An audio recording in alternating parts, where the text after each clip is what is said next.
ప్రభువైన యేసుక్రీస్తు నామములో చూస్తున్న వారందరికీ కూడా శుభములు తెలియజేస్తున్నాను. మరి ఈ రోజు మనము గాడ్స్ ఆన్ ఎర్త్ అనేటటువంటి ఒక పుస్తకము, ది తిరుమల చరిత్ర గురించి, అలాగే దీన్ని రాసినటువంటి దేవిరెడ్డి సుబ్రహ్మణ్యం రెడ్డి గారి గురించి ఈ రోజు మనం తెలుసుకోబోతున్నాం. ఈ పుస్తకంలో ఉన్నటువంటి అనేక అంశాలు మరి ఒకటి తర్వాత ఒకటి పలు వీడియోల రూపంలో మీ మధ్యకు వస్తాయి. ఈ రోజు కేవలము ఈ పుస్తకం మొత్తానికి ఉన్న సారాంశం, ఈ పుస్తకం మొత్తానికి ఉన్నటువంటి ఒక చిన్న రివ్యూ లాగా మాత్రమే చూసుకోబోతున్నాం. లోపల ఉన్నటువంటి విషయాలు మరి కూలంకషంగా చర్చించుకోవడానికి ఒకదాని తర్వాత ఒకటి వీడియో పెట్టే ప్రయత్నం చేస్తాం. అయితే ఈ పుస్తకాన్ని సంపూర్ణంగా చదివి మనకు రివ్యూ ఇవ్వడానికి ఈ రోజు మనతో పాటు డాక్టర్ హేమలత పడవర గారు ఉన్నారు. మరి ఆంటీతో కలిసి ఈరోజు మరి మన చర్చను చేసుకోవడం మనకు చాలా సంతోషం. మీ లైబ్రరీలో చూస్తే లక్షలకు పైగా పుస్తకాలు ఉన్నాయండి, కానీ గాడ్స్ ఆన్ ఎర్త్ అనే ఈ కొత్త పుస్తకం గురించి రివ్యూ చేయాలని మీకు ఎందుకు అనిపించింది? లేకపోతే దేవిరెడ్డి సుబ్రహ్మణ్యం రెడ్డి గారు మీకు ఎలా తెలుసు? ఆయన శ్రీ వెంకటేశ్వర యూనివర్సిటీలో ప్రొఫెసర్ అన్నమాట నిజం. ఆయన పిహెచ్డి థీసిస్ ఇది అని పిహెచ్డి థీసిస్ గా దీన్ని సబ్మిట్ చేశారన్నమాట నిజం.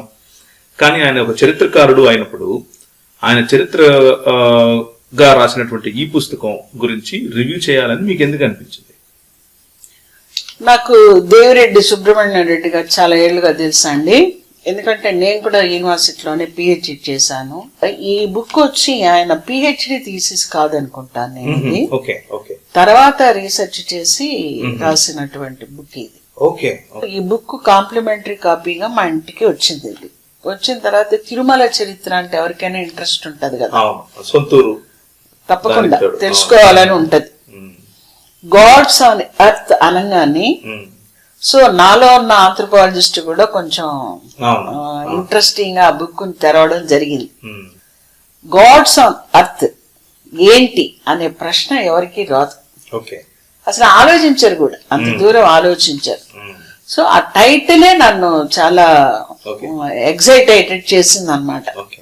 సో ఆ బుక్ ఆ విధంగా తీసుకొని చదవడం జరిగింది. ఇంకా లైబ్రరీ అన్న తర్వాత బోలెడని బుక్స్ ఉంటాయి కదా, రకరకాల పుస్తకాలు ఉంటాయి, కానీ అన్ని మనల్ని అట్రాక్ట్ చేసి వెంటనే చదవాలనిపించవు. కొన్ని కొనుక్కున్న తర్వాత టైంని బట్టి చదువుతాం, కొన్ని అవసరాన్ని బట్టి చదువుతాం. ఇక్కడ ఒక చక్కటి మాట అన్నారు, అవసరాన్ని బట్టి చదువుతాం అన్నారు. ఈ పుస్తకం మీరు చదివేశారు. మరి ఇప్పుడున్నటువంటి సామాజిక పరిస్థితుల్లో దీన్ని చదవటం, దీని గురించి రివ్యూ చేయటం వెనక మీకు కనిపించిన అవసరం ఏంటి? ఇక్కడ ఇంకొక మాట కూడా నేను చెప్పాలి. ఈ బుక్ నేను చదివిన తర్వాత చాలా షాకింగ్ ఫ్యాక్ట్స్ తెలిసాయి అన్నమాట నాకు. తెలిసిన తర్వాత నేను మళ్ళీ దేవిరెడ్డి సుబ్రహ్మణ్యం రెడ్డి గారితో మాట్లాడాను. తర్వాత చెప్పాను అన్నమాట, ఇందులో చాలా సంచలనమైనటువంటి నిజాలున్నాయి, సత్యాలున్నాయి. నేను వాటిని చదివాను, నాకు చాలా షాకింగ్ గా అనిపించింది. ఈ బుక్ రాసిన తర్వాత మీకు వ్యూయర్స్ రెస్పాన్స్ ఎలా ఉంది అన్నాను. చాలా ప్లీజింగ్ గాను చాలా పాజిటివ్ గాను ఉందమ్మా అన్నారు. ఓకే, నేను ఇట్లా ఒక వీడియో చెయ్యాలనుకుంటున్నాను యూట్యూబ్ కోసము, సో మీ పేరు ఫోన్ నెంబర్ ఇవ్వమంటారా అని అడిగాను. అంటే ఇవ్వండి, నాకు చాలా ఇంట్రెస్ట్ ఎవరైనా మాట్లాడితే మాట్లాడటానికి అని అన్నారనమాట. కాబట్టి ఆ రీసెర్చ్ చేసిన వ్యక్తి ఎంత కాన్ఫిడెంట్ గా ఉన్నాడో అందరూ తెలుసుకోవాలి, అందుకోసం చెప్పాను ఈ మాట. జనరల్ గా అయితే నా బుక్ నేను ఎందుకు మాట్లాడటం అన్నట్టుంటారు కదా, ఇదేదో భావజాలాన్ని చెప్పడం కోసం రాసుకున్న సొంత కథ కాదు, ఇది ఫ్యాక్ట్స్ మీద బేస్ అయి రాసినటువంటి ఒక ఆర్కియలాజికల్ హిస్టరీ ఉన్నటువంటి లేదా ఆర్కియలాజికల్ డేటా తీసుకుని రాసినటువంటి హిస్టారికల్ డాక్యుమెంట్ ఇది, కాబట్టి అంత ధైర్యంగా మాట్లాడుతున్నారు అంటారు. అవును. తర్వాత నేను అడిగాను అనమాట, have you published this material in any journal or have you presented this material as papers in any conference or seminar like that అని అడిగాను అనమాట. సెమినారు అని కాదు కానీ చాలా జర్నల్స్ లో అయితే పబ్లిష్ చేశారంట. దానికి ఎలా ఉన్నింది రెస్పాన్స్ అని అడిగాను. ఇట్స్ సో పాజిటివ్ అని చెప్పారు. సో నేనెందుకు ఇంత అడుగుతున్నానంటే, ఈ రోజు వరకు మనం ఒక భావము, ఒక విశ్వాసము, ఒక ఇతరత్ర గౌరవము లేదా ఒక ఒక ఒక రకమైన భావజాలానికి అలవాటు పడి ఉన్న ఒక విషయాన్ని పూర్తిగా కాంట్రాస్ట్ మీనింగ్ లో తెలుసుకున్నప్పుడు లేదా ఆపోజిట్ యాంగిల్లో దాన్ని చెప్పినప్పుడు తప్పకుండా ఎవరికైనా ఒక సంఘర్షణ అనేది ఏర్పడుతుంది. సో అంత సంచలనాత్మకమైన మాటలు, ఈ సంచలనాత్మకమైన మాటలు ఒక్క 3 చెప్పండి ఇందులో ఉన్న సంచలనాత్మకం లేకపోతే సంఘర్షణాత్మకంగా ఉన్నవి. తిరుమల కొండని ఈరోజు మనం తిరుమల అంటున్నాం. మొదట్లో దాన్ని పులికుండ్రం అనేవాళ్ళంట. పులికుండ్రం అంటే పుల్లికొండ అని అర్థం. పులికుండ్రం అంటే పుల్లికొండ అని అర్థం అన్నమాట. ఆ పులికొండని ఒక పుల్లిరాజు అని అతను పరిపాలించేవాడంట. ఓకే, ఇప్పుడున్నటువంటి తిరుమల అన్న దానికి పుల్లిరాజు అనే ఆయన ఒకనొక సమయంలో రాజు before first century. Okay, this is all before first century. Okay okay, Puliraju కాదు, పుల్లిరాజు, లీకి లావత్, పుల్లిరాజు. సో అతను వచ్చి చాలా మంచి పరిపాలకుడు అంట. అతన్ని చాలా భక్తితో చూసుకునేవాళ్ళంట ఆనాటి ప్రజలు. అతను చాలా దయగలిగి ఉండేవాడంట. కొండ మీద కల్వర్లు, వడుకర్లు అనే జాతులు ఉండేవంట. వాళ్ళు వచ్చి ఎక్కువగా ఈ ఏనుగులను మచ్చిక చేయటం, పశువులను మేపుకోవడం ఇలాంటివి చేసేవాళ్ళంట. కడప, నెల్లూరు సరిహద్దులుగా ఈ రాజ్యం ఉండేదంట. పుల్లిరాజు గారి రాజ్యం పేరు వేంగడం. వేంగడం వేంగడం, రాజధాని వేంగడం. రాజ్యం కింగ్డమ్ వచ్చి వేంగడం రాజ్యం, రాజధాని వచ్చి వేంగడం అనే ఊరు. అది తిరుపతి. ఓకే ఓకే ఓకే, అంటే ఇప్పుడు ఒకప్పుడు మెడ్రాస్ ప్రెసిడెన్సీ కి మెడ్రాస్ ఏ విధంగా రాజధాని, హైదరాబాద్ ప్రిన్స్లీ స్టేట్ కు హైదరాబాద్ ఎలా రాజధాని, అలా వేంగడం అనే రాజ్యానికి వేంగడం అనేది రాజధాని. అదే తిరుపతి. అది తిరుపతి. తిరుపతిని రాజధానిగా అతను, అంటే అప్పుడు తిరుపతి పేరు లేదు, తెలియదు ఎవరికి. ఆ రోజుల్లో వేంగడం అనేవాళ్ళంట దీన్ని. సో ఇక్కడ వేంగడం అనే రాజ్యానికి ఆయన్ని కూడా వేంగడం రాజు అని అంటారు కదా. అలా ఉన్న రాజు చనిపోయాడు. ఇది ఏ కాలం నాటిది? Before first century. Okay okay, మనకు ఫస్ట్ సెంచురీ నుంచి రిటర్న్ ఎవిడెన్సెస్ ఉన్నాయి. బిఫోర్ దట్ లేదు. According to that book, this is not my research. ఈ పుస్తకంలో రాసుంది ఈ రీసెర్చ్. ఇప్పుడు నేను చెప్పేవన్నీ ఆ బుక్ లో ఉన్నాయి. I'm just reader of that book. I'm presenting the material, that's all. I'm not Devireddy Subrahmanyam కదా. అది జనాలకు అర్థం అవ్వాలని మళ్ళీ చెప్తున్నా. నేను చెప్తున్న ప్రతి మాట కూడా ఆ బుక్ లోదండి. It's not my own. ఆ బుక్ కావాలంటే దొరుకుతుంది. ఆ చివర్లో మీకు ఆ book author name, phone number కూడా ఇస్తాము. మీరు కావాలంటే అతనికి ఫోన్ చేసి ఆ బుక్స్ మీరు తెప్పించుకోవచ్చు. ఆ పుల్లిరాజు గారు చనిపోయారు. చనిపోయిన వాళ్ళకి ఏం చేస్తారు మన వాళ్ళు? సమాధి కడతారు. అంటే ఇంకా కొంచెం గొప్పవాళ్ళు చనిపోయారు అనుకోండి, వాడికి ఇంకొంచెం ఘనంగా సమాధి ఉంటది. సామాన్యుడు చనిపోతే సమాధి కార్యక్రమం చాలా సామాన్యంగా ఉంటది. చాలా గొప్ప వాళ్ళు చనిపోతే సమాధి కార్యక్రమం ఇంకా గొప్పగా ఉంటది, ఒక మంటపం లాగా కట్టేస్తారు. డెఫినెట్లీ ఈ రోజే మనం చూస్తున్నాం కదా, బాగా డబ్బున్న వాళ్ళు, ల్యాండ్ లార్డ్స్, కొంచెం అధికారంగా బాగా ఉన్న వాళ్ళకి ఆ పెద్ద పెద్ద ఎత్తున సమాధులు కడుతూ చేస్తారు. సో అప్పుడు పుల్లిరాజు గారికి కూడా ఒక మంచి సమాధిని కట్టారు. మండపం రీతిలో కట్టబడిందంట అది. ఎందుకంటే ఆ రోజుల్లో ఈ కట్టడ ఆలయాలు ఉన్నాయి చూడండి, ఇప్పుడు రాళ్లతో, ఇటుకలతో, కాల్చిన ఇటుకలతో. అప్పటికే అది ఆ టెక్నాలజీ తెలియదంట. కాబట్టి రాతి కూసాలు పెడతారు, స్తంభాలు, దానిపైన రాతి పలకలు గాని కొయ్య పలకలు గాని వేసి అదే సమాధి ఆ రోజుల్లో. ఈ రోజు ఇప్పుడు కూడా సత్రాలు కనిపిస్తాయి అలాంటి మా ఊళ్ళలో. అవును, ఇక్కడ కూడా తిరుపతి నుంచి వెళ్ళేటప్పుడు జస్ట్ బోయిలగడ్డ క్రాస్ అయ్యేటప్పుడు మనకి అలాంటి మండపం రోడ్ సైడ్ ఉంది. రాతి కుశాలు, వెరీ క్రూడ్ రాతి బండలు, పైన రాతి పలకలు ఉంటది అన్నమాట. అది నా తెలిసి చాలా వందల ఏళ్ల క్రితం అయింటది అది. సో అటువంటి సమాధిని నిర్మించడం జరిగింది. ప్రజలందరూ చాలా గౌరవంగా దైవంతో సమానంగా ఆయన్ని పూజించడం చేశారంట. కానీ కాలక్రమంలో అది ఒక ఏటి ఒడ్డున ఉండడం వల్ల, ఏటి ఒడ్డున అన్నప్పుడు నీటి అలలు కంటిన్యూస్ గా కొడుతూ ఉంటాయి. అట్లా జరగడం వల్ల అది కప్పబడిపోయి భూమిలోకి కుంగిపోయిందంట. కుంగిపోయిన తర్వాత పైన పుట్టలు వచ్చేస్తాయి కదా, చెదలు వచ్చేస్తాయి. ఎందుకంటే చెక్కదైతే చెదలు వచ్చేస్తుంది.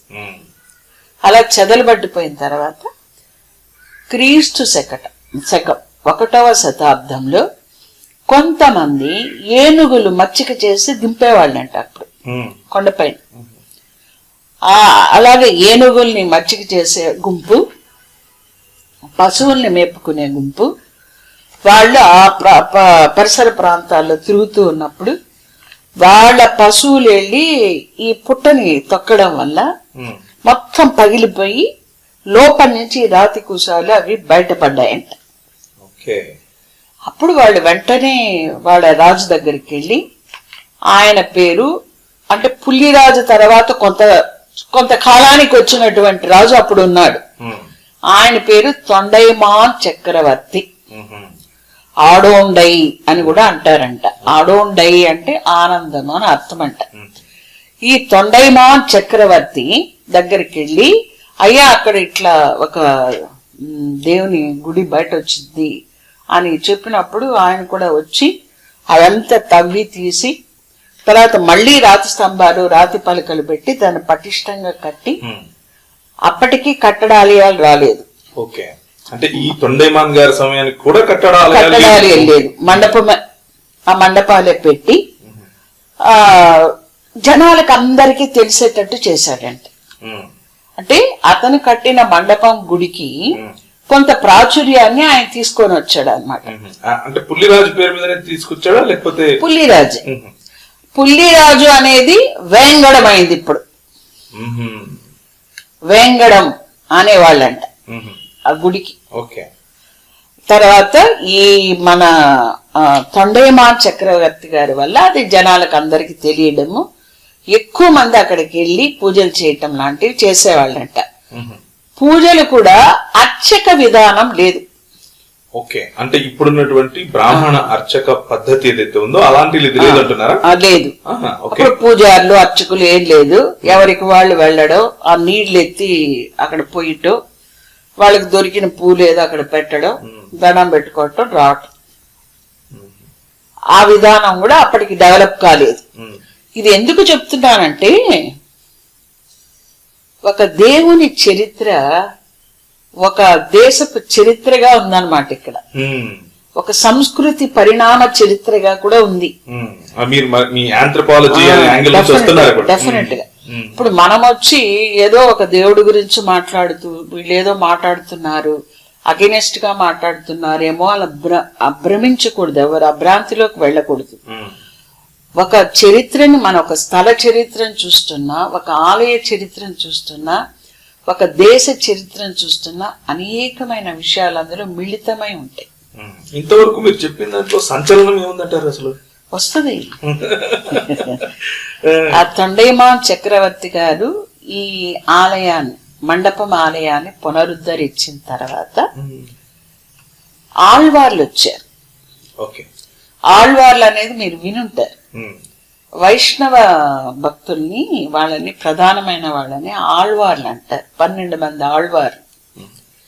వాళ్ళ కాలాన్ని కొంచెం అటు ఇటుగా ఉన్నప్పటికీ ఏకాభిప్రాయం ఉన్నటువంటి కాలం చెప్తున్నాను నేను. క్రీస్తు శకం 4th century నుంచి 9th century వరకు చెప్తారు ఆ 12 మంది ఆళ్వార్ల కథ. ఆ 12 మంది ఆళ్వార్లలో కొంతమంది సాక్ష్యం ఇచ్చారు. వాళ్ళు ఇచ్చిన సాక్ష్యాలని శాసనాల పైన రాసుండారనమాట. ఏమంటే అది అప్పుడు కొండపైన గుడి లేదు, ఓకే, అంటే ఇప్పుడున్నటువంటి తిరుమల అసలు లేదు. అంటే 4వ శతాబ్దం నుంచి 9వ శతాబ్దం వరకు నివసించిన వీళ్ళు అక్కడ వీళ్ళల్లో ఒకరు ఇద్దరు ముగ్గురు ఇచ్చినటువంటి వాళ్ళ పాసురాలు, వాళ్ళు రాసిన వాటిని ఏమంటారంటే పాసురాలు అంటారు, కీర్తనలు, గీతాలు. వాటిని 4000 ప్రబంధం అంటారన్నమాట. అంటే 4000 పాసురాలు రాశారు వాళ్ళు. దివ్య ప్రబంధాలని కూడా అంటారు వాటిని. ఈ తొండైమాన్ చక్రవర్తిని థిరయన్ అని కూడా అనేవాళ్ళంట. థిరయన్ అని కూడా అనేవాళ్ళంట. ఇక్కడ ఆల్రెడీ ఉన్నటువంటి అక్కడ ఉన్న అవైలబిలిటీలో ఉన్న దైవ ప్రతిమనే తీసి అక్కడ పెట్టడం జరిగింది. ఏది దైవ ప్రతిమ? పుల్లిరాజు ప్రతిమ గురించి చెప్పారు మీరు ఇంతవరకు. అంటే ఇక్కడ పుల్లిరాజు ప్రతిమే దైవ ప్రతిమ అయిపోయిందని చెప్పాను కదా. పుల్లిరాజునే దైవంగా భావించి ప్రజలు ఆరాధిస్తూ ఉన్నారు. అదే సంచలనం అయితే ఇప్పుడు. అంటే ఇప్పుడు మీరు చెప్పేది ఏంటి? ఇప్పుడు తిరుమలలో ఉన్న విగ్రహం పుల్లిరాజు విగ్రహం అంటారా? అది మీరు కొంచెం ఓపికగా వినాలి. సంచలనం కావాలి ఇప్పుడు మాకు, చెప్పండి. ఆ రోజుల్లో అంటే మన తొండైమాన్ చక్రవర్తికి దొరికిన విగ్రహము ఈనాడు ఉన్న దైవ ప్రతిమ కాకపోవచ్చు అనేది కూడా ఆథర్ ఎక్స్ప్రెస్ చేస్తున్నారన్నమాట. ఎందుకంటే ఫస్ట్ లో బండల మీద కేవ్ ఆర్ట్ వినుంటారు మీరు, అప్పర్ పేలియోలిథిక్ పీరియడ్ లో జస్ట్ దే ఎన్గ్రేవ్డ్ అన్నమాట పిక్చర్ ని. అలాంటి టైప్ అయినా ఉండొచ్చు, లేదా కొన్ని ఆంజనేయ స్వామి ఆలయాల్లో మనం చూస్తే బండ పైన ఉబ్బెత్తుగా విగ్రహం ఉంటుంది, మిగిలినంత చెక్కేస్తే అది మాత్రం కనిపిస్తూ ఉంటుంది, వెనక బ్యాక్గ్రౌండ్ కూడా బండనే ఉంటుంది. మన బుక్స్ మీద కూడా ఎంబోజింగ్ లెటర్స్ ఉంటాయి, ఆ టైప్ ఆఫ్ విగ్రహం అన్నా ఉండొచ్చు. ఇప్పటి విగ్రహం అది కాదు, ఎందుకంటే 1వ శతాబ్దానికి అటువంటి విగ్రహాలు మనకు లేవు, ఆ సాంప్రదాయం లేదు. బౌద్ధుల దగ్గర నుంచి ఆ సాంప్రదాయాన్ని మనం తీసుకోవడం జరిగింది. అంటే శిలని సెలెక్ట్ చేసుకొని గుండ్రటి శిల్పాన్ని మానవ రూపంలో చెక్కడం అనేది అప్పటికి లేదు అని ఆథరే చెప్తున్నారు ఆ బుక్ లో. ఇదంతా కూడా పేజ్ నెంబరు 35, 36, 37 అలా ఉందన్నమాట. అందులో అక్కడ అప్పటికి ఆలయం లేదు, మండపమే ఉంది అనడం కోసం చెప్తున్నాను అనమాట. మామూలుగా ఆళ్వార్లలో 12 మంది ఉన్నారండి. వాళ్ళు వచ్చి పొయ్గై, భూతన్, పేయ్, తిరుమలసై అనే 4లో మొదటి 3 వచ్చి అసలు వేంగడంలో గుడి ఉన్నట్టే చెప్పలేదంట. గుడి ఉన్నట్టే వాళ్ళ పాసురాల్లో చెప్పలేదు. 4వ వ్యక్తిగా ఉన్న తిరుమలసై అనే ఆళ్వారు మాత్రము ఈ కొండ మీద గుడి ఉంది అని చెప్తూ ఆ దైవ ప్రతిమ చుట్టూ దట్టమైన అడవి ఉంది, దేవుని వద్దకు వెళ్ళడానికి చెట్లు నరికి దారి ఏర్పరచుకున్నారు, పరిండు పడుకాడు నిర్ప తమిళ భాషలో పాసురంలో ఆథర్ నోట్ చేసినటువంటిది అన్నమాట. ఇదంతా పేజ్ నెంబర్ 49 లో ఉంది. జనం ఎవరైనా బుక్ కొనుక్కోవచ్చు, చూసుకోవచ్చు. ఇది మన ఇద్దరికి సంబంధించింది కాదు. ఈ దేవుని ప్రతిమ అందరికి అన్ని వైపుల నుంచి కనిపిస్తూ ఉందంట. అంటే ఏం అర్థం? చుట్టూ గోడలు లేవని అర్థం. అంటే మండపమే ఉంది అప్పటికి, గుడి లేదు అని చెప్పడానికి ఇవన్నీ. అలాగే కులశేఖర్ ఆళ్వార్ అని ఇంకో ఆళ్వార్, నెక్స్ట్ ఆళ్వార్, అతను తన పాసురాల్లో, తన గీతాల్లో తంబకం చెట్టు ఉంది, ఇక్కడ దైవ ప్రతిమ దగ్గర తంబకం చెట్టు ఉంది, సంపంగ చెట్టు ఉంది అని చెప్పాడంట. చెట్టు ఉంది అంటే అర్థం ఏమి? గోడలు లేదు, ఓపెన్ ఉంది అని అర్థం. అట్లే కానీ ఎత్తైన వాకిలు ఉంది అన్నాడంట. లోపల అర్చకుడు ఎవరో పూజ చేస్తున్నారు అని పాట పాడాడు. ఎత్తైన వాకిలి అంటే తలుప? వాకిలి, తలుపు, ద్వారం ఉంది అని చెప్పాడంట. సో అప్పుడు కూడా మనకి చెట్లు ఉన్నాయి, కనిపిస్తూ ఉన్నాడు అన్ని వైపు నుంచి అంటే మండపం గుడి ఉన్నట్టే మనకు అర్థం. ఈయనతో పాటు హిందూ మతానికి చెందినటువంటి ఇలంగో అడిగల్, క్రీస్తు శకం 756 ప్రాంతంలో రచించిన శిలప్పధికారం అనే గ్రంథంలో వెంకటేశ్వర స్వామి ఇప్పుడున్న స్వామి గారి వర్ణంలో ఏమని రాశాడంటే, దైవానికి ఎండ వాన గాలి ధూళి తగులుతూ ఉన్నాయి. అంటే ఏంటి, గుడిలాగా అది లేదు. ఎప్పుడు క్రీస్తు శకం 756వ సంవత్సరంలో రాసినటువంటిది. అంటే 8th సెంచరీ. ఎటు నుంచి చూసినా దైవాన్ని దర్శించుకోవచ్చు అని చెప్పాడంట. సో ఇప్పుడు మనం ఇళంగో అడిగల్, కులశేఖర్ ఆళ్వార్, తిరుమలసై ఆళ్వార్ వీళ్ళందరి పాసురాలు, వీళ్ళ శిలప్పధికారం గ్రంథము, వీటి ద్వారా ఏం తెలుస్తోందంటే ఇది మండపము గుడి. మండపం కట్టడంతో అది కట్టబడింది మొట్టమొదట అనేది ఆతర బుక్ లో రాస్తున్నారు. సో ఇప్పుడు కొండ మీద ఒక గుడి అనేది ఉనింది. ఏది 7th సెంచురీ వరకు ఒక గుడి ఉనింది. 8th సెంచురీ వరకు కూడా ఒక గుడి ఉనింది. అదైతే ఇప్పుడున్న గుడి లాంటిదైతే కాదు. ఆ పేర్లు కూడా అప్పుడు ఈ పేరు లేదు దానికి. ఏ పేరు ఇప్పుడు మనం చెప్పుకుంటూ ఉన్నటువంటి తిరుపతి, తిరుమల, తర్వాత ఈ పేర్లు లేవు. మరి ఉన్న పేర్లు ఏంటంటే అది చెప్తాను మీకు. 1వ శతాబ్ది ప్రాంతంలో మా ఊరిని ఏమనేవాళ్ళు అంటే పులికుండ్రం అనేవాళ్ళు. తిరుపతిని 1-3 శతాబ్దాల మధ్య కాలంలో వేంగడం అన్నారనమాట. పులికుండ్రమే వేంగడమైంది. వేంగడమో పులికుండ్రం అంతా ఒకటి. అంటే 1వ శతాబ్దంలో కూడా వేంగడం అంటున్నారు. ఇది ఎక్కడి నుంచి ఆతర్ దీనికి సపోర్టివ్ మెటీరియల్ ఎక్కడి నుంచి సేకరించారంటే ప్రాచీన తమిళ సాహిత్య సంగమ యుగం నుంచి ఆ మాట చెప్తూ ఉన్నట్టుగా తమిళ సాహిత్యంలో నుంచి ఈయన సేకరించారు దేవిరెడ్డి సుబ్రహ్మణ్య రెడ్డి గారు. తర్వాత క్రీస్తు శకం 1013వ సంవత్సరం ప్రాంతం నుంచి తిరుమల అని అనడం మొదలు పెట్టారంట. 1013 అంటే 11th సెంచురీ నుంచి. అలాగే క్రీస్తు శకం 1234, 1235 ఆ ప్రాంతంలో తిరుపతి అన్న పదం మొదట పుట్టింది. అప్పటి వరకు తిరుపతి అన్న పదం ఎవరికి తెలియదు. ప్రాచీన పేరు వాంగడం మాత్రం రికార్డ్స్ లో క్రీస్తు శకం 1544 అంటే 16th సెంచురీ ఫస్ట్ హాఫ్ వరకు అది వాడుకలో ఉన్నిందంట. తర్వాత పూర్తిగా ఆపేశారు. సో ఇప్పుడు తిరుమల, తిరుపతి అనేవి జస్ట్ తిరుమల అన్న పదము 11th సెంచురీలో, తిరుపతి అన్న పదము 13th సెంచురీలో పుట్టాయి అనేది మనకు అర్థమైంది. కాబట్టి మనం ఇప్పుడు మాట్లాడుకునేది వేంగడానికి సంబంధించింది అనాలి. వేంగడం మెల్లగా తిరుమల, తిరుపతి అవుతుంది. అంటే ఇప్పుడు మనం మాట్లాడుకునేవన్నీ కూడా వేంగడానికి సంబంధించింది, పులికొండ్రంకి సంబంధించిన మాటలని మనం చెప్పుకోవాలి. ఆ రోజుల్లో దట్టమైన అడవి, ఆ రాళ్ల మధ్యలో నుంచి మహా అయితే ఈ పశువులు మేపే వాళ్ళు వెళ్ళే కాలిదార ఉండొచ్చు, మన పొలాల్లో ఉంటుంది చూడండి కాలిబాట, అలాంటి బాట ఉండొచ్చు, అంతకు మించి లేదు. కాబట్టి వెళ్ళేవాళ్ళు చాలా కష్టపడి వెళ్ళేవాళ్ళంట అక్కడికి. ఈ సామాన్యులు వెళ్లే పరిస్థితులు లేవు. వీళ్ళ కోసము తిరుచానూరులో మీరు వినుంటారనుకుంటా, ఆ తిరుచానూరుని ఆ రోజుల్లో తిరుచుకొనూరు అనేవాళ్ళంట. తిరుచుకొనూరు అనేవాళ్ళంట. ఇప్పుడు తిరుచానూరు అంటున్నాం దాన్ని. దానికని ఏం చేశారంటే ఇక్కడ తిరుచానూరు ప్రాంతంలో ఒక ఆలయాన్ని కట్టారంట.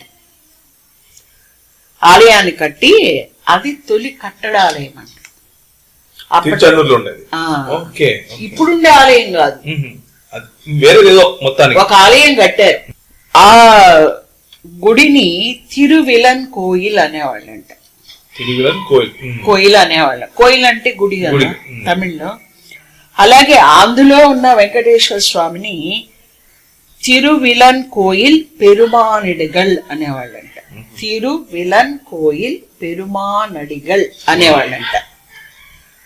ఈ గుడి పక్కనే ఒక పెద్ద హాల్ కట్టారంట. ఆ హాల్ కట్టి అందులో ఒక చివర్లో ఇంకొక వెంకటేశ్వర స్వామిని ప్రతిష్ఠ చేశాడంట. ఓకే. ఆ హాలుని తిరుమంత్రశాలై అనేవాళ్ళంట. ఇదంతా పేజీ నెంబర్ 10లో ఉంది. మనం ఇప్పుడు మాట్లాడుకుంటున్నది ప్రజెంట్ ఉన్నటువంటి వెంకటేశ్వర స్వామి చరిత్రని మనం మాట్లాడుకుంటున్నాము. ఫస్ట్ పులికుండ్రం ఉండేది. పుల్లిరాజు సమాధి మీద ఒక మండపం కట్టడం అనేది ఒకటి ఉన్నింది. అది కాలక్రమేణా కుంగిపోయినప్పుడు భూమిలోకి అది మూతబడిపోయింది మట్టితో. అనుకోకుండా పశువులు ఏనుగులు తొక్కినప్పుడు అది బయట రావడం, ఆ రాతి కూసాలు, అది ఆ వార్తని తొండైమాన్ చక్రవర్తి తిరేన్ ఆయన దగ్గరికి వెళ్ళడం, ఆయన వచ్చి అవన్నీ బయటకు తీసి ఇంకొంచెం పటిష్టంగా మండపం కట్టడమే ఒకటి ఆయన కట్టడము, అది ప్రాచుర్యంలోకి రావడము. అప్పటికే ఆ మండపం కట్టడాన్ని ఈ ఆళ్వార్లు కొంతమంది దర్శించుకోవడము. తిరుమలీసై ఆళ్వారు, కులశేఖర్ ఆళ్వారు, వీళ్ళు అక్కడ గుడి లేదు అంటే వాళ్ళ మాటల ద్వారా మనకు అర్థమవుతున్నది, మండపమే ఉన్నట్టుగా మనకు తెలుస్తుంది. సో ఇప్పుడు వచ్చి మనం తిరుచానూరు గురించి మాట్లాడుకుంటున్నాం. అంటే 1 నుంచి 9వ శతాబ్దంలోకి వచ్చాం మనం. చాలా దూరం ప్రయాణించాం. ఈ హాల్లో ఒక మూల పెట్టిన ఈ హాల్ని ఏమంటే తిరుమంత్రశాలై అని చెప్పాను. ఈ తిరుమంత్రశాలలో ఉన్న దేవుణ్ణి తిరుమంత్రశాలై పెరుమానడిగల్ అనేవాళ్ళంట. వెంకటేశ్వర స్వామి తిరుమలలో ఉన్నాడు కదా ప్రతిమ, ఆ ప్రతిమ దేవుణ్ణి తిరువేంగడత్తు పెరుమానడిగల్ అనేవాళ్ళంట. వెంకటేశ్వర స్వామి కాదు, తిరువేంగడత్తు పెరుమానడిగల్ అనేవాళ్ళంట.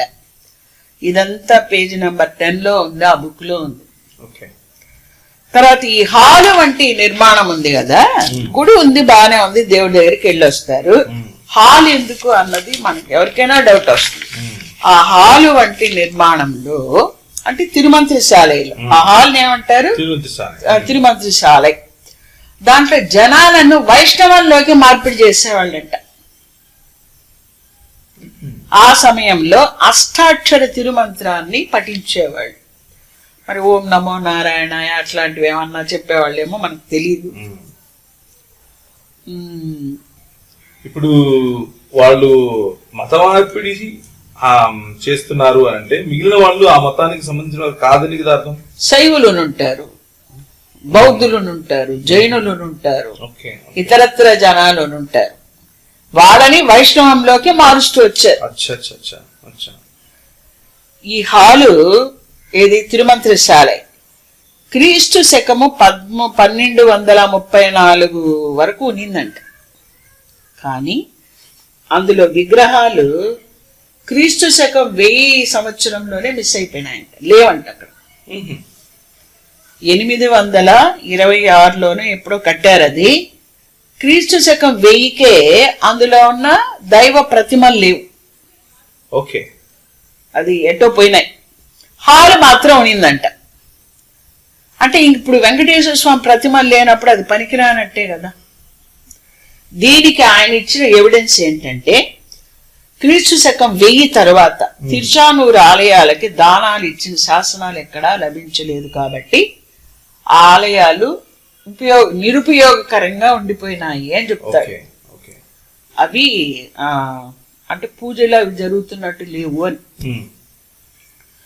తర్వాత ఆ దైవ ప్రతిమల్ని 1399లో కొండకి తీసుకొచ్చారండి. పోయినవి ఎలా వచ్చాయి?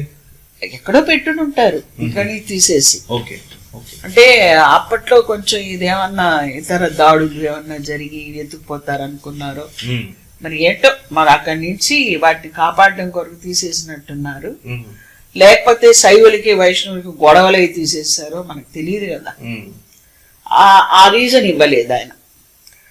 తీసుకొచ్చి అదే ఇప్పుడు తిరుమలలో ఉన్నటువంటి కొలువు శ్రీనివాసుడు మలయప్ప, ఈ డైటీస్ కి గాడెస్, ఆ విగ్రహాలు అన్ని పోయినాయి. అన్ని తిరుమలకు వచ్చి 1399లో చేరిందంట.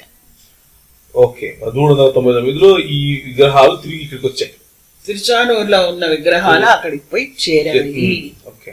ఇప్పుడు మనం 1399 వరకు వచ్చాం. తర్వాత ఆ తర్వాత కొన్ని అంటే గుడి అంటూ ఏర్పడిన తర్వాత అర్చకులు పూజ చేసే విధానాన్ని మళ్ళా ఏర్పరచుకున్నారు. ఇది 10వ శతాబ్దిలో మారీచి సంహిత ఆధారిత ఆగమ సూత్రాలు, ఇప్పుడున్న ఆగమ శాస్త్రం కాదు, మారీచి సంహిత ఆధార ఆగమ సూత్రాలని ఆ రోజుల్లో అలవందర్, అతని పేరు యమునముని అని కూడా అంటారంట. ఆయన ఆ నాదముని అని ఒక ఏమనాలి గురువు, ఆయన మునిమానవుడు యమునముని అంట. 918 1038లో ఈయన ఆగమ సూత్రాలు రూపొందించే వరకు ఈయన రూపొందించాడు. అది రూపొందించే వరకు ఎవరికి తోచిన రీతిలో వాళ్ళు పూజించుకునేవాళ్ళ.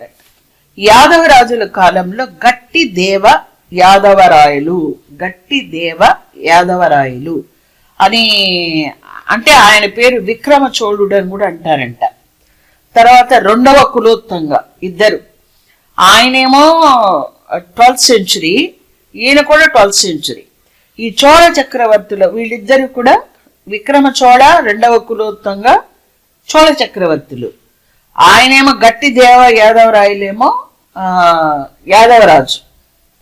వీళ్ళు తిరుమలలో ఉండేటువంటి పూజాధికార విషయాలు అస్తవ్యస్తంగా ఉన్నాయి. ఇందాక మనం మీరు కూడా అడిగారు, ఒక పూజ ఉంది కదా మళ్ళీ ఎందుకు దాన్ని మార్చడం, ఎందుకు ఈ మారీచ సంహిత ఆధారిత ఆగమ సూత్రాలు ఎందుకు డెవలప్ చేయటము, జనాలందరినీ మళ్ళీ మార్చడం, ఇవన్నీ ప్రాబ్లం కదా అని మీరు అన్నారు కదా.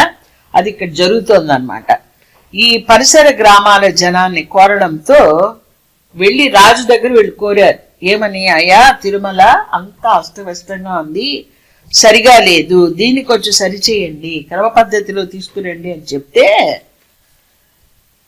ఈయన యాదవరాయలు, ఈయన గట్టి దేవ యాదవరాయలు రామానుజాచార్యులు గారిని పిలిపించారంట. పిలిపించి ఆయనకి ఇది అప్పగించారు, తిరుమల ఆలయాన్ని. తర్వాత ఈ రామానుజాచార్యులు ఆయన ఏమనుకున్నాడంటే బ్రాహ్మణులకి ఇక్కడ నివాస ప్రాంతాలుగా కానీ ఉంటే వీళ్ళు గుళ్ళకి వెళ్ళడం పూజలు చేయటం అంతా బాగా జరుగుతుంది, అది చేయనంత కాలం మనం ఏమీ చేయలేమని చెప్పి ఆయన కొండ మీద తను ఏం చేశాడంటే ఆ పూజలు ఇవన్నీ కూడా అదే యమునముని వీళ్ళందరూ ఉన్నారు కదా, ఇవన్నీ వీళ్ళందరినీ అక్కడ బాగా అన్ని సరిచేసి 1130 అంటే 12th century ఫిబ్రవరి 24వ తేదీ తిరుపతిని ఏర్పరచటానికి ప్రారంభ పూజ చేశాడంట. అంటే తిరుపతి బర్త్డే వచ్చి 24th ఫిబ్రవరి 1130గా మనం చెప్పాలి.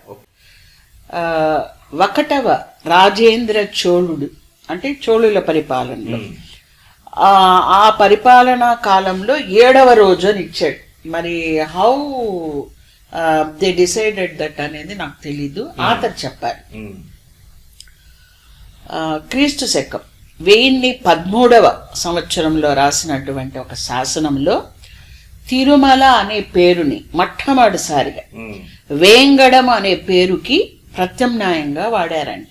మొట్టమొదటిసారిగా 1013వ సంవత్సరం అంటే just the beginning of the 11th centuryలో తిరుమల అనే పేరుకి వేంగడం అనే పేరుని ప్రత్యామ్నాయంగా వాడబడిందని చెప్తున్నారు. బుక్ లోంచి తీసిందే కదా మనం మాట్లాడుతున్నది. అలాగే క్రీస్తు శకం 1544 వరకు వేంగడం అనే పేరుని శాసనాల్లో వాడేవాళ్ళంట. తిరుమల అనే పేరు వచ్చినప్పటికీ ఆ తర్వాత ఒక 300-400 సంవత్సరాల వరకు ఈ వేంగడం అనే పేరు ప్రముఖంగా ప్రాచుర్యంలో ఉనింది. తర్వాత మన దేశానికి వచ్చిన తొలి యూరోపియన్లు ముఖ్యంగా పోర్చుగీస్ వారు ఫస్ట్ వచ్చింది వాళ్ళే కదా, వాళ్ళు తిరుమల తిరుపతి అని ఫస్ట్ వాళ్ళు వాడారు. తిరుమల తిరుపతి అనే పదాన్ని తూర్పున ఉన్న రోమ్ అనేవాళ్ళు అంటే దీన్ని తిరుపతిని అట్లా వాళ్ళు పిలిచేవాళ్ళు అంటే తిరుమలని. సో ఇంతవరకు అది తిరుపతి ఎలా ఏర్పడింది. తర్వాత 1250 ప్రాంతంలో అంటే 13th సెంచురీలో వీర నరసింహ యాదవరాయలు అనే వారి కాలంలో ఆయన పరిపాలిస్తున్న రోజుల్లో పుల్లన్న అనే వ్యక్తి ప్రదక్షిణాపథం చుట్టూ ఉన్న గోడల్ని కూల్చివేసి దాన్ని వెడల్పు చేసి ఆ ప్రదక్షిణాపథాన్ని వెడల్పు చేసి తిరిగి మళ్ళీ లావుపాటి గోడల్ని పైకప్పుని నిర్మించాడంట. ఇక్కడ ఈ పుల్లిరాజు మరి పుల్లన్న ఈ పేర్ల యొక్క కాంబినేషన్ ఇంకా రిపీట్ అవుతూనే వస్తున్నట్లుంది. ఆ పుల్లిరాజు గారి ఇన్ఫ్లుయెన్స్ అనేది ఈ రోజుకి ప్రజల్లో ఉందనేది ఆథర్ చాలా బలంగా చెప్పారు. అది ఏ రకంగా అంటే ఇప్పుడు పులిరాజే వెంకటేశ్వర స్వామిగా ఆరాధించబడుతున్నాడు. అదే సంచలనం. సో ఇప్పుడు తిరుమలలో ఉన్నటువంటి వెంకటేశ్వర స్వామి ఏ దేవుని అవతారము కాదు, పుల్లిరాజు అని క్రీస్తు శకానికి 1వ శతాబ్దానికి ముందే ఉన్నటువంటి ఒక వ్యక్తి సమాధి మీద మండప రీతి ఆలయం కట్టడం మునింది అన్నారు కదా. అదే లేట్రాన్ కాలక్రమంలో తిరుమల అయింది. అవును అవును, మీరు ఇంతవరకు అదే చెప్తూ వచ్చారు. అది పేజ్ నెంబర్ 32లో చాలా స్పష్టంగా చెప్పారు అతను. ప్రజలు వెంకటేశ్వరుడిగా పుల్లిరాజును ఆరాధిస్తున్నా ఇప్పటికీ ప్రజల్లో ఈ పుల్లిరాజు పేరు అనేది ఇండైరెక్ట్ గా అలా నిలిచిపోయింది అనమాట. అది ఏ రకంగా అనేది కూడా ఆయన ఇచ్చిన ఎగ్జాంపుల్స్ నుంచే చెప్తున్నాను. పులిహోర, పుల్లిహోర, ఈ పులిహోర అనేది చాలా ఇష్టం అంట పుల్లిరాజుకి. చింతపండు కలిపిన అన్నము టేకు ఆకుల్లో పెట్టుకొని తినడం అంటే చాలా ఇష్టంగా చేసేవాడంట ఆయన. పులిహోర, పుల్లకూర, కడప, నెల్లూరు ఇవి సరిహద్దులుగా ఉన్నాయి అతను పుల్లిరాజుకు. పుల్లాకు, పుల్లూరు, పుల్లికొండ, పులిగుండ ఇది చిత్తూరు జిల్లాలో ఉన్నాయి ఈ పేర్లో చెప్తున్నారు అతను. పులివెందల, పుల్లంపేట, పులికోన కడప, పులివెందర, పులికాటు, పులియాళం నెల్లూరు, పుల్లెద్దు, పుల్లావు, పుల్లమ్మ, పుల్లారెడ్డి, పులివేషం, పుల్ల వెంట్రుకలు, పులుమావి, పులికేసి ఇన్ జనరల్ అన్ని చోట్ల వినిపించేవన్నమాట. అంటే ఈ పుల్లి అనే పదము జనాల్లో నిలిచిపోయింది. ఆ ఇన్ఫ్లుయెన్స్ అనేది 2000 సంవత్సరాలు దాటిపోయినప్పటికీ జనాల్లో ఉంది. అంటే ఆ పుల్లిరాజు గారు చాలా మంచివారు, ఆయన ఇన్ఫ్లుయెన్స్ అంతగా ప్రజల మీద ఉంది అనేదాన్ని మనం అర్థం చేసుకోవాల్సి ఉంటుంది అనేది రచయిత గారి అభిప్రాయం ఇండైరెక్ట్ గా. సో ఇప్పుడు త్రవ్వకాలలో బయటపడుతున్నటువంటి పురావస్తు శాఖ వాళ్ళు తీసుకొని వస్తున్నటువంటి ఈ ఏవైతే శిలాఫలకాల నుండి, శిలా శాసనాల నుండి, తామ్రపత్రాల నుండి వీటన్నిటి బట్టి రుజువయ్యేది ఏమిటి అని అంటే ఒకానొక సమయంలో పుల్లిరాజు అనే వ్యక్తి యొక్క గౌరవమే రాను రాను రాను రాను వివిధ రాజులు దాన్ని ప్రోత్సహించడం ద్వారా ముఖ్యంగా మీరు 2-3 పేర్లు తీసుకున్నారు. తొండైమాన్ చక్రవర్తి, తొండైమాన్ గారు, తర్వాత పల్లవులు, చోళులు, చాళుక్యులు, తర్వాత చివరికి యాదవ రాజులు, విజయనగర రాజులు వీరి ద్వారా మెల్లిమెల్లిగా వెంకటం పోయి వెంకటేశం అయింది అన్నది మీ అభిప్రాయం, అంటే ఆథర్ అభిప్రాయం. అవునవును, మన ఇద్దరు అభిప్రాయం కాదు. Sir now we are discussing about that book, Devireddy Subrahmanyam Reddy book ని మనం ఇద్దరం మాట్లాడుతున్నాము. ఈ దేవిరెడ్డి సుబ్రహ్మణ్యం రెడ్డి గారు ఈయన క్రైస్తవుడు లేకపోతే ముస్లిమో లేకపోతే ఇలాంటి హిందూ అండి. ఆయన హిందూ. ఒక అకాడమిషియన్ కి మతం ఉండదు. అంటే నేను ఈ ప్రశ్న ఎందుకు అడిగాను అని అంటే ఈ మధ్య కొంతమంది మీ పుస్తకం గురించి కూడా అన్నారు కదా, అంటే హేమలత గారికి పుస్తకం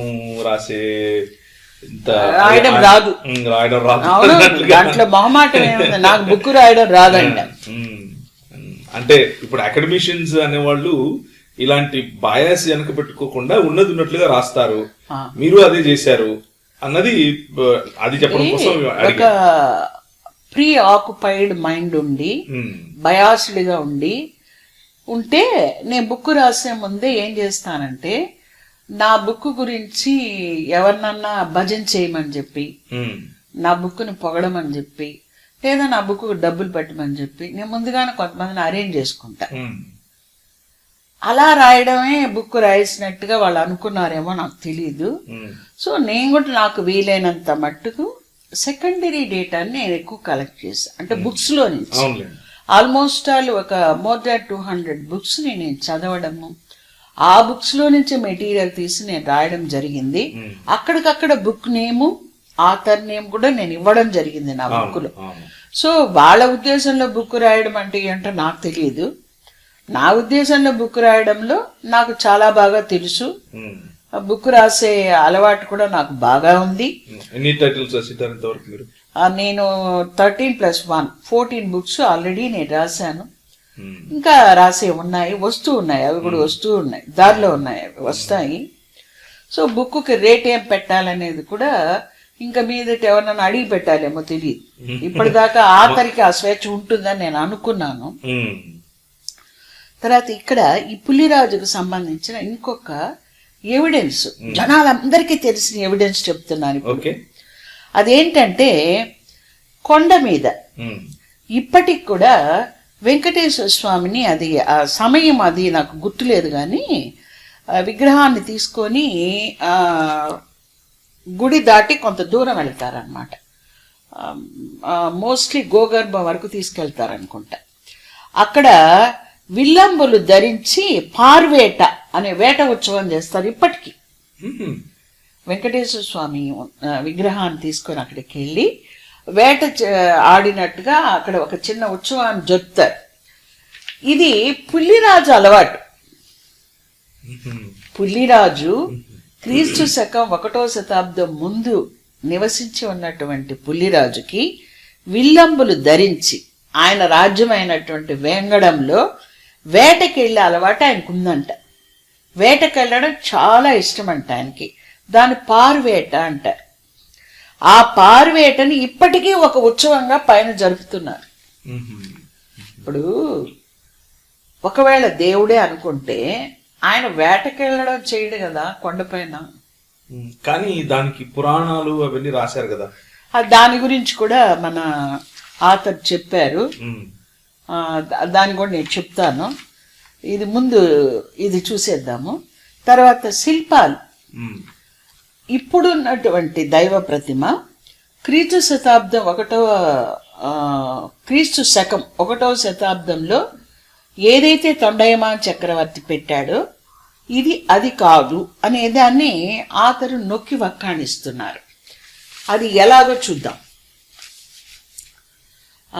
రాతిలో గుండ్రంగా శిల్పాలు రూపొందించేటువంటి కళ, శిల్పకళ క్రీస్తు శకం 1వ శతాబ్ది తర్వాత మాత్రమే అభివృద్ధి చెందింది. అది బౌద్ధ మతంలో మొట్టమొదట తొలుదొల్త బుద్ధుని శిల్పాలను రూపొందించడం జరిగింది. ఆ తర్వాతనే హైందవం వంటి మతాలలో అలాంటి గుండ్రటి శిల్పాలు రూపొందించటం ఆరంభమైంది. కాబట్టి మనం చూస్తున్న వెంకటేశుని శిల్పము 1వ శతాబ్ది ముందుదైతే కాదు, ఆ తర్వాత కాలానిదే అని ఇది కూడా ఆతరే చెప్పాడు. లక్షల కోట్ల సంవత్సరాల నుంచి. Page number 36. నీ పేజ్ నెంబర్స్ కూడా ఇస్తూ వస్తున్నా. పార్వేట గురించి కూడా ఆ బుక్ లో పేజీ నెంబర్ 31 and 32లో ఉంది. ఈ లక్షల సంవత్సరాలు అనే దాన్ని చెప్పే ప్రతి ఒక్కరు కూడా కాస్త పరిశీలించుకోవాల్సిన అవసరం ఉంది. మానవుని పుట్టుకే హోమోసేపియన్స్ భూమి మీదకి వచ్చి 60,000 సంవత్సరాలే. అంటే ఈనాడు ఉన్న మనిషి. తర్వాత ఆలోచన సరళి బాగా ఎదిగిన మనిషి వచ్చి ఒక 20-30 వేల సంవత్సరాలైంది. సో ఇంకా లక్షల సంవత్సరాల క్రితం ఏమునింది, ఎందుకునింది అన్నది చెప్తున్న వ్యక్తులు మనకు వివరించాల్సి ఉంటుంది. ఎందుకంటే మొన్న ఆంధ్ర యూనివర్సిటీ ప్రొఫెసర్ కూడా అది ఆయన ఏకంగా ఏం చెప్పాడంటే, టెస్ట్ ట్యూబ్ బేబీస్, ఈ చెదిరిన పిండాన్ని కుండల్లోకి ఎత్తడాన్ని ఆయన టెస్ట్ ట్యూబ్ బేబీస్ కింద చెప్పాడు. ఇప్పుడు ఒక పిండము చెదిరిపోయి కింద పడిపోయింది అనుకోండి తల్లి గర్భంలో నుంచి, దాన్ని మనం అబార్షన్ అంటాం. అలా చెదిరిన పిండాన్ని కుండలోకి ఎత్తే కుళ్ళిపోతుంది, కానీ బిడ్డ ఎట్లా అవుతుంది? బిడ్డ అవ్వదు కదా. అంటే సామాన్యంగా ఎవరిని అడిగినా చెప్పే ఆన్సర్ అది. సో దాని మీద సైంటిస్టులే ఆన్సర్లు ఇస్తున్నారు. ఎందుకంటే మనం అంత కాంపిటెంట్ అథారిటీస్ కాకపోవచ్చు, మనం జనరల్ గా ఆన్సర్ చెప్పచ్చు, ఇది సరైనది కాదు అని మనం అనొచ్చు, కానీ సైంటిస్టులే ఆయన్ని ప్రూవ్ చేయమని చెప్పి అడుగుతున్నారు. సో మన దేశంలో బాధ్యతాయుతంగా ఉండాల్సిన వాళ్ళు ఇలాంటి వీడియోల ద్వారా ప్రజల్లోకి ఇలాంటి బాధ్యత రాహిత్యం ఏదో ఒకటి తీసుకెళ్ళడం, ఏదో ఒకటి చెప్పడం, మీరు ఏ రకంగానూ అది ఎట్లా మంచిది అవుతుందండి? ఏ రకంగానూ అది మంచిది కాదు. దానివల్ల ఏమవుతుందంటే ప్రజల్లో మూర్ఖత్వం, మూఢత్వం పెరిగిపోతుంది. దానివల్ల అంతకంటే మంచి జరగదు. మన తిరుపతి పరిసరాల్లోకి క్రైస్తవం ఎప్పుడు వచ్చింది అనేది కూడా మనం తెలుసుకోవాల్సిన అవసరం ఉందన్నమాట. ఇది కృష్ణదేవరాయలు, అంటే రాయల కాలంలో, కృష్ణదేవరాయలు వారు కాదు కానీ ఇక్కడ వెంకటగిరి సంస్థానం వాళ్ళు, ఆయన వచ్చి వెంకటపతి రాయలు అనుకుంటారు. ఆయన కాలంలో తొలిసారిగా క్రైస్తవం తెలుగు నేల మీద కాలు పెట్టిందంట. అది వచ్చి క్రీస్తు శకము 1598వ సంవత్సరం అక్టోబర్ నెల 15వ తేదీన మొట్టమొదటిసారిగా తెలుగు గడ్డ పైన కాలు పెట్టిందంట క్రైస్తవం. అది డేట్స్ తో సహా ఉంది, ఆయన ఆతరిచ్చారు. అంటే చివర్లో 16వ శతాబ్దం చివర్లో వాళ్ళు వచ్చినట్టుగా మనకు తెలుస్తోంది. ఆ వచ్చిన వాళ్ళు ఎవరంటే యేసు సభ సభ్యులు. వాళ్ళు ఎవరెవరంటే ఫాదర్ సైమన్ డిసా, ఫాదర్ ఫ్రాన్సిస్కో రిచియో అనే వాళ్ళు ఇద్దరు చంద్రగిరిలో ఫస్ట్ వాళ్ళు వచ్చారంట. తర్వాత మెల్లమెల్లగా క్రిస్టియానిటీ అనేది చుట్టుపక్కలంతా వ్యాపించడము, వాళ్ళు దానికి ఎంతగానో ఈ రాయల కాలంలో ఉన్న రాజులు దాన్ని ప్రోత్సహించడము జరిగినట్టుగా మనకు శాసనాలు ఇంకా చాలా ఉన్నాయి. మనకు క్రిస్టియన్ హిస్టరీ తీసుకునేటప్పటికి చాలా బుక్స్ లో దొరుకుతుంది అది. మరి ఈ బుక్స్ మాత్రం కొన్ని ఇప్పుడు ఆథర్ కలెక్ట్ చేసిన ఇన్ఫర్మేషన్ మాత్రం అన్ని చోట్ల దొరికే ఇన్ఫర్మేషన్ అయితే కాదు అది. ఇక పద్మావతి దేవి గురించి కూడా ఒక మాట మనం మాట్లాడుకోవాలి. అది కూడా ఆథర్ చెప్పున్నారు. ఏమంటే వెంకటేశ్వర స్వామి చరిత్రతో ముడిపెట్టి మాట్లాడుతూ ఉన్నటువంటి ఆకాశరాజు కూతురుగా చెప్పబడుతూ ఉన్నటువంటి పద్మావతి దేవి కథనము నిజమైనదిగా తోచడం లేదు అని ఆథర్ చెప్తున్నాడు. అది పేజ్ నెంబర్ 38-39 ఉంది. ఇది తొండైమాన్ తర్వాత కొన్ని శతాబ్దాలు తర్వాత మళ్ళీ కొన్ని వందల ఏళ్లకి నారాయణవనము, అప్పలాయగుంట, శ్రీనివాస మంగాపురం వంటి ప్రాంతాల్లో వెంకటేశ్వరుని ఆలయాలు నిర్మింపబడిన తరువాత, అంటే అటు ఇటుగా 15వ శతాబ్దం తర్వాత ఈ పద్మావతి దేవి కథ పుట్టుకొచ్చినట్టుగా తెలుస్తోంది అని ఆథర్ చెప్తున్నారు. ఎందుకంటే క్రీస్తు శకం 1 నుంచి 3 శతాబ్దాల మధ్యకాలపు తమిళ సాహిత్యంలో కానీ, ఆ తర్వాత సాహిత్యాల్లో కానీ, శాసనాల్లో కానీ, మరి ఎటువంటి ఆధారాల్లో కానీ పద్మావతి దేవి ప్రస్తావన లేదు. సో పద్మావతి దేవి అనేది ఒక కల్పన అనేదాన్ని చెప్తాడు మన ఆథర్. ఇంకా పద్మావతి దేవి గురించి ఏం చెప్పారంటే, ఇది కూడా పేజ్ నెంబర్ 38-39 కనిపిస్తోంది. ఈమె ఆండాలు వలె వెంకటేశుని భర్తగా భావించిన జీవించిన వ్యక్తిగా ఉండవచ్చు. ఆండాళ్ళు అంటే గోదాదేవి. 1వ శతాబ్ది వెంకటేశునితో కొన్ని శతాబ్దాల కాలపు పద్మావతి దేవికి వివాహం ఎలా సంభవిస్తుందో ఆలోచించాలి. అంటే ఈ మాట ఆథర్ చెప్తున్నారు.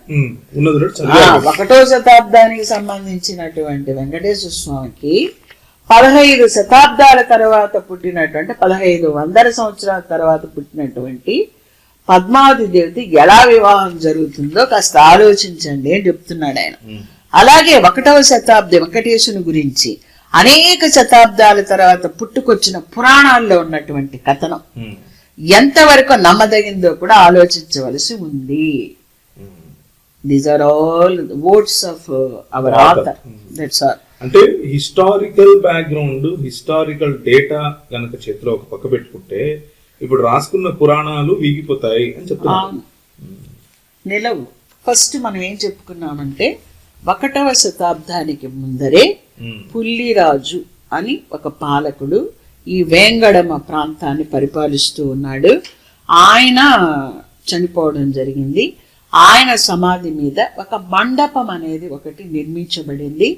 ప్రజలందరూ కూడా ఎంతో ప్రేమతో ఆయన్ని, ఆ గౌరవం, ఆయన మీద ఉన్న గౌరవం వలన ఆయన్ని దైవం వల్ల ఆరాధించేవారు. కానీ కాలక్రమంలో అది భూమిలోకి కుంగిపోవటము, దాని మీద పుట్టలు రావడం వల్ల అది మరుగున పడిపోవడం జరిగింది.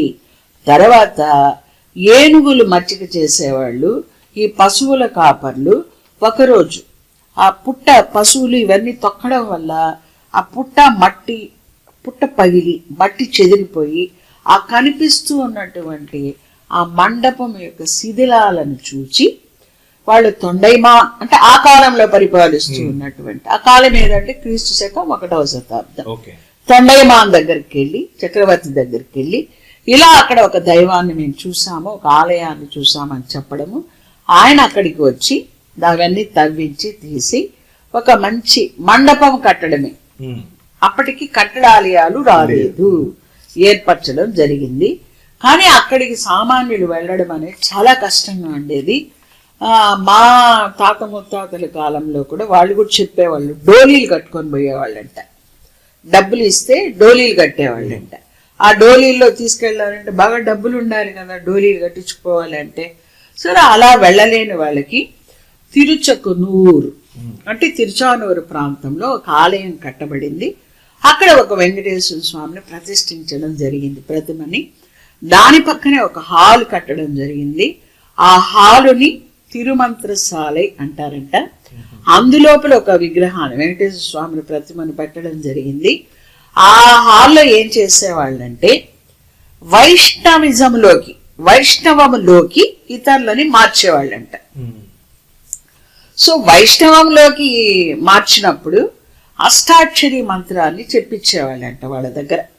తర్వాత 800 అంటే 9వ శతాబ్దంలో కట్టినటువంటి ఆ టెంపుల్ 1000 కల్లా అక్కడ ప్రతిమ లేకుండా పోవడం జరిగింది. కాలక్రమేణా ఆ ప్రతిమలు వచ్చి తిరుమల చేరడం జరిగింది. తిరుమల ఆ తర్వాత చాలా మంది చోళులు వాళ్ళు పట్టించుకోకపోయినప్పటికీ కూడా యాదవులు, విజయనగర రాజులు వాళ్ళు పట్టించుకోవడం వల్ల సామవై అనే పల్లవుల రాణి ఇచ్చిన దాన ధర్మాల వలన, ఆమె చేసిన కొన్ని మార్పుల వలన, ఆమె కట్టిన శయన మండపం వలన తిరుమల ప్రాచుర్యంలోకి రావడం జరిగింది. అదంతా ఇప్పుడు మనం మాట్లాడుకుంటూ వస్తున్నాం. ఇది ఒక స్టెప్. సెకండ్ స్టెప్, ఎవరు ప్రాచుర్యంలోకి తీసుకొచ్చారు? ఇప్పటి వరకు మనం ఏం మాట్లాడుకున్నాం? సామవై వరకు వచ్చాం మనం. ఇప్పుడు క్రీస్తు శతాబ్దం 4-9 శతాబ్దాల మధ్యలో 12 మంది ఆళ్వార్లు అనేవాళ్ళు వచ్చారు. వీళ్ళు గొప్ప వైష్ణవ భక్తులు. భక్తి తత్వం అంటాం కదా మనం, భక్తిజం. ఆ భక్తి తత్వంలో వీళ్ళు చాలా ప్రాచుర్యం పొందిన వాళ్ళు. వీళ్ళ 12 మంది పేర్లు ఉన్నాయి. ఇప్పుడు అది అనవసరం అనుకోండి, అంటే బుక్కి నాట్ రిలేటెడ్ కదా. వీళ్ళు వెంకటేశ్వర స్వామిని గురించి, ఆయన భక్తి తత్వాన్ని గురించి దక్షిణ దేశం అంతా తిరిగి వ్యాపింపజేశారంట.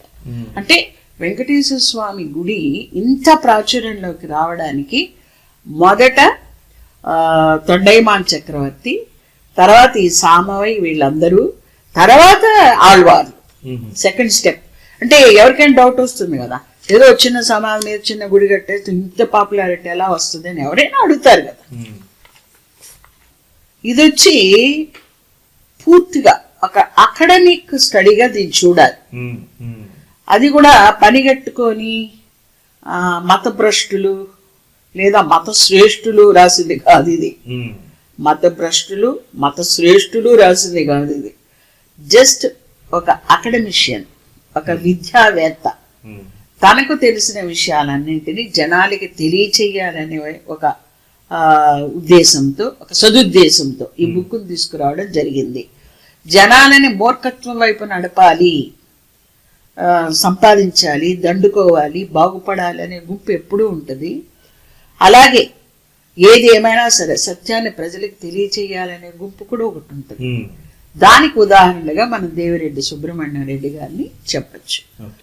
ఈ 1000 సంవత్సరాలుగా తిరుపతి ఎలా ఏర్పడింది, తిరుమల ఎలా వచ్చింది, వెంకటేశ్వర స్వామి ఎలా వచ్చాడు, ఈ ఆవిర్భావం ఎలా జరిగింది, ఈ 1000 సంవత్సరాల పరిణామ క్రమంలో ఇవన్నీ ఎలా ఏర్పడ్డాయి, ఎలా ప్రాచుర్యంలోకి వచ్చాయి అని జనానికి తెలియజేస్తున్నాడు. ఆయన ఉద్దేశము అదే, మన ఉద్దేశము అదే. చాలా సంతోషం. డాక్టర్ హేమలత పడమర గారు ఈరోజు మనతో గాడ్స్ ఆన్ ఎర్త్ తిరుమల చరిత్ర అనే పుస్తకం యొక్క రివ్యూ చెప్పారు. మరి దీని రైటర్ గారు అయినటువంటి దేవిరెడ్డి సుబ్రహ్మణ్యం రెడ్డి గారు, ఆయన శ్రీ వెంకటేశ్వర యూనివర్సిటీలో ప్రొఫెసర్గా ఉండి రిటైర్ అయ్యారు. ఆయన చేసినటువంటి ఈ హిస్టారికల్ రీసెర్చ్కి సంబంధించినటువంటి ఈ పుస్తకాన్ని మీకు ఎవరికైనా కావాలి అని అనుకుంటే స్క్రీన్ పైన కనిపిస్తున్న నంబర్లు, అలాగే అక్కడ కనిపిస్తున్న అడ్రస్లో మీరు ఉత్తరం రాసి, లేకపోతే ఈమెయిల్ రాసి, లేకపోతే ఫోన్ చేసి దాన్ని తెప్పించుకోవచ్చు. తర్వాత మరి ఇలాంటి మంచి పుస్తకాలను ప్రోత్సహిద్దాం అందరం కలిసి. మరి మన దేశంలో ఉన్నటువంటి ఇలాంటి అనేకమైనటువంటి స్థలాలకు సంబంధించిన నిజ చరిత్రను తెలుసుకుంటే, మరి ఇప్పుడు టెక్నాలజీ పెరుగుతూ ఉంది, మనం అన్ని విషయాలు త్రవ్వకాల్లో బయటపడుతూ ఉన్నాయి. అలా బయటపడటం వల్ల నిజం కూడా బయటపడుతూ ఉంది అన్న విషయాన్ని జ్ఞాపకం చేసుకుంటూ మనందరం కూడా మరి ఇలాంటి మంచి రీసెర్చ్ వర్క్ను మనం ప్రోత్సహిద్దాం. మరి చూసిన మీ అందరికి కూడా ప్రభువైన యేసుక్రీస్తు నామములో వందనాలు.